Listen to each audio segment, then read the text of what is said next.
So the biggest theme I'm noticing at Cannes this year when it comes to AI is really everybody learning together. You know, it's a new world. I think a lot of people are kind of saying they're having to learn their jobs again, almost in some respect. But I think that's leading to some exciting discussions because everyone's in it together. We all want to innovate. And, you know, that's ultimately why we like the media industry. So the main theme that we're seeing is this idea of moving from efficiency to effectiveness with AI. And, you know, it used to be all about how do I sort of use it efficiently, and now it's how do I use it effectively. The conversations that I'm certainly having are ones around, this is now an intelligence game. This is around what signals am I coming in that are differentiated for AI? How am I using AI to make strategic decisions? How am I using it to sort of drive long-term growth? And it's no longer about a tool. It's about actually how do I embed AI into this infrastructure of the way that I develop my brands and the way that I innovate. In terms of the themes for this year's Cannes and what we expect to come up and what's already come up in the short time that we've been here is a lot of transformational conversation around taking AI planning and putting it into actual use case and optimizing for the AI investments that have already taken place. I think you think back to last year, a lot of it was planning for what was upcoming, and now we're actually in real live environments. And how do we optimize what we've already been able to do thus far? AI themes have shifted a bit year on year, and I find what's fascinating about this year is that people are leaning into the idea of it being a force multiplier. And that is much less about efficiency, more about accepting it. There's definitely adding the human in the loop construct. There's less fear mongering, there's less worry about jobs being cut, and a lot more about how do we work with this to build better businesses. And that's reassuring for a technology person like me, but it's generally, I think, a nicer move or a truer move that's happened instead of worrying about job cuts. When we think about the major AI themes that are going on in Cannes this year, if I could pick just one, it would probably be about the realization that we don't need AI for the sake of AI, but AI for value and really driving improvements for humans and for their decision-making processes and for the value of brands and advertisers in this space. And so I'm really heartened to see that it's not just, oh, we'll put AI into everything.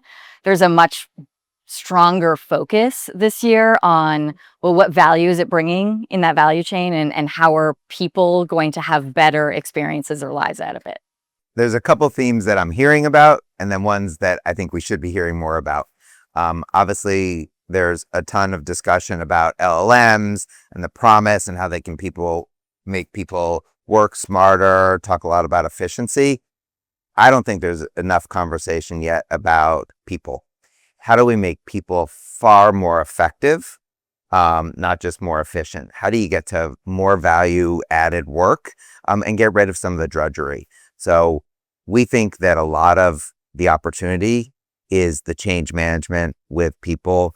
The technology is fantastic, but I think it's the people question that we're not talking enough about. I think there are a lot of AI themes that are kind of popping up. Obviously, it's day one, and there's only a few panels that I've attended so far, been a part of. But I think the two big ones are, one, this new kind of leaning into transparency. And this is something that at Silverside we've been leaning into since the very beginning with our original Coca-Cola ad and being super transparent with consumers. But it's really exciting to see the entire industry and the marketing vertical start to step in and say, we want to be really open about what's AI, how we're using it, what the process was. And to me, that's really exciting because consumers are demanding transparency. And when you're thinking about AI, it works incredibly well for a lot of use cases. But when we're trying to be authentic as brands, it's really important to understand when to use AI, how to use AI, and making sure that you're bringing consumers along on the journey. So that's a big theme that we're seeing. The other theme that I think we're going to start to see, and this is more of a guess and based on our philosophy at Silverside, is this idea of bespoke implementations of AI. I think we're coming from the SaaS era, right? And in the SaaS era, it was really this idea of like, we've built this amazing tool, we're going to hand it to a team and say, good luck, rock and roll. And maybe consultants come in and help you implement or whatever it is. But as we step into AI, as we're able to develop quicker, and as the models are shifting every single day, we're seeing this push towards the idea of, I want something very specific to my team. And a big part of this is because of adoption.